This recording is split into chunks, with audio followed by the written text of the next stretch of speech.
Los dragones malignos son un tipo de enemigo muy específico existente en Dragon Ball. Esto se debe a que poseen una caracterización única en su forma de existencia. Para comenzar, no son enemigos con una intención mayoritariamente maligna, sino que sirven más que todo como un corrector de errores humanos. Estos aparecen siempre que las esferas del dragón se colmen de energía negativa, y esto acontece únicamente si las mismas son utilizadas en reiteradas ocasiones de manera irresponsable. Al llegar a su límite, estas se agrietan y comienzan a liberar esa nociva energía, emergiendo de ellas un dragón corrupto cuya energía se reparte en 7 fragmentos, uno por cada esfera. Esta esencia maligna toma forma de dragones, los cuales son hostiles contra todo el que se les ponga enfrente. Esto es algo básico si eres fan de Dragon Ball. La funcionalidad de estos enemigos los hacen muy interesantes y, según quien lo vea, bastante versátiles. Es por ello que me di a la tarea de tratar de imaginar y calificar por peligrosidad cómo sería si cada tipo de esfera del dragón expulsara sus respectivos dragones malignos. Es curioso decirlo, pero no sabemos si realmente esto pueda ser posible. Inicialmente podemos decir que sí, dado que ya ha pasado con anterioridad, pero también hay teorías de que esto puede pasar solo con las esferas de la Tierra, al haber sido creadas por un ser que tenía maldad en su interior, dando como resultado esferas defectuosas. No obstante, esto da bastante igual, ya que lo analizaremos hipotéticamente. De esa manera, comencemos marcando el inicio con los dragones malignos de la Tierra. Estos son los dragones malignos originales, aquellos que se gestaron gracias al uso constante de las esferas en la Tierra. Según lo que vemos y sabemos, el nivel de poder de estos es muy alto. Si bien es cierto que mayoritariamente fueron derrotados por Goku en Super Saiyajin 4, muchos no ameritaban tan siquiera ese poder. Sin embargo, hay dragones malignos que sí comprendían esa escala de poder e incluso la superaban, como era el caso del dragón de 4 y 1 estrella, eso sin contar al mítico Omega Shenron. Con ello podemos tener una media de que un dragón maligno equivale más o menos a un Super Saiyajin 4, entonces comencemos con las hipótesis.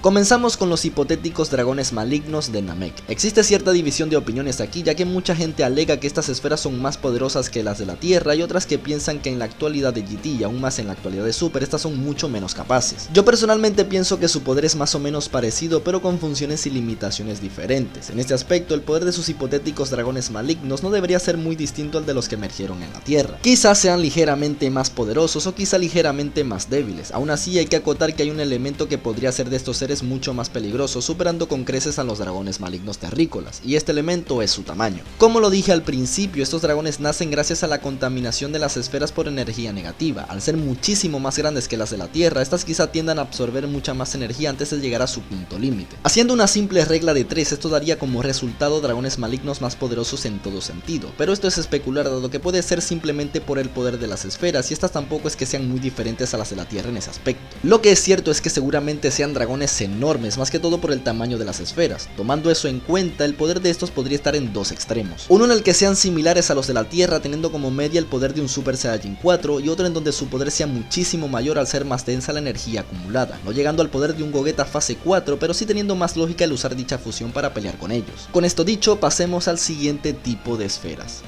Esferas de estrellas negras. Estas son un tipo muy especial de esferas, al ser las más poderosas que pudieron crearse en la Tierra, además de ser también la primera versión. Lo curioso es que estas tienen una condición muy específica, y es que luego de cumplir un deseo, el planeta donde fueron utilizadas queda completamente condenado si estas no vuelven a reunirse en el transcurso de un año y se vuelve a pedir otro deseo. Puede parecer irrelevante y quizás hasta sencillo tomando en cuenta las facilidades con las que cuentan Goku y sus amigos para encontrar dichos artilugios. Sin embargo, la cosa cambia cuando nos enteramos que estas no se esparcen por la Tierra, sino por diferentes sectores del universo. En condiciones normales, usarlas significa programar un apocalipsis. En cuanto a su capacidad, estas son muy poderosas. De hecho, no se conoce tan siquiera una limitación en las mismas. Son tan peligrosas que estas sí que pueden conceder el deseo de asesinar a alguien. No sé a ciencia cierta si estas puedan conceder todo tipo de deseos sin limitación alguna, pero lo que sí es verdad es que son considerablemente más poderosas que todas las que hemos visto hasta el momento. Sus dragones malignos probablemente sean muy peligrosos al provenir de las mismas. Es difícil especular esto, pero muy probablemente sean de media casi tan poderosos como un Gogeta fase 4. Recuerden que estoy hablando de una media, lo que significa que pueden haber desde dragones menos poderosos que Gogeta hasta dragones que pueden llegarlo a superar. Esto quiere decir que en teoría ni el escaño más alto visto en Dragon Ball GT sería suficiente para tal amenaza. Eso lo convierte automáticamente en un tipo de enemigo completamente overpowered. Sabiendo eso, pasemos al siguiente.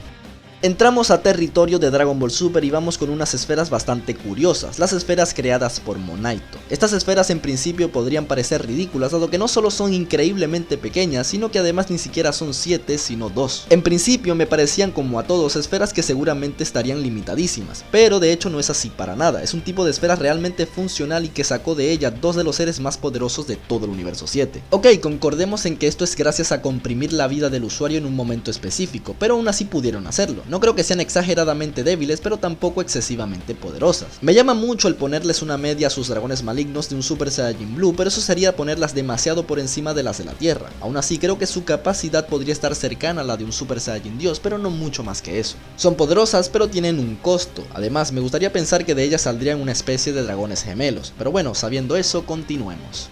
Esferas del dragón oscuras. Estas son esferas exclusivas de Dragon Ball Heroes y Super Dragon Ball Heroes. Este tipo de esferas, créanme que son muy poderosas. Además tienen una funcionalidad variable, dado que encima de conceder deseos también son capaces de dominar la voluntad de guerreros a quienes se les llegue a implantar. No solo eso, sino también les otorga un poder que inicialmente no tenían. Estas son esferas creadas por demonios, por lo que ya de por sí están repletas de energía negativa. Aún así, ¿podrían salir dragones malignos de estas? Pues la respuesta es sí, y de hecho ya ha pasado antes. El diseño de estos es muy similar a los dragones malignos originales de Dragon Ball GT, pero con ligeros cambios. Su poder, se especula, tomaría como media el poder de un Super Saiyajin 4 Sinnoh, lo cual es decir bastante. Sin embargo, en cuanto a Omega Shenron, este podría ser equivalente o superior al poder de un dios de la destrucción, es decir, igual o superior a los seres a quienes aún en Super Dragon Ball Heroes se les respeta en cuanto a escala de poder. Sabiendo eso, sigamos.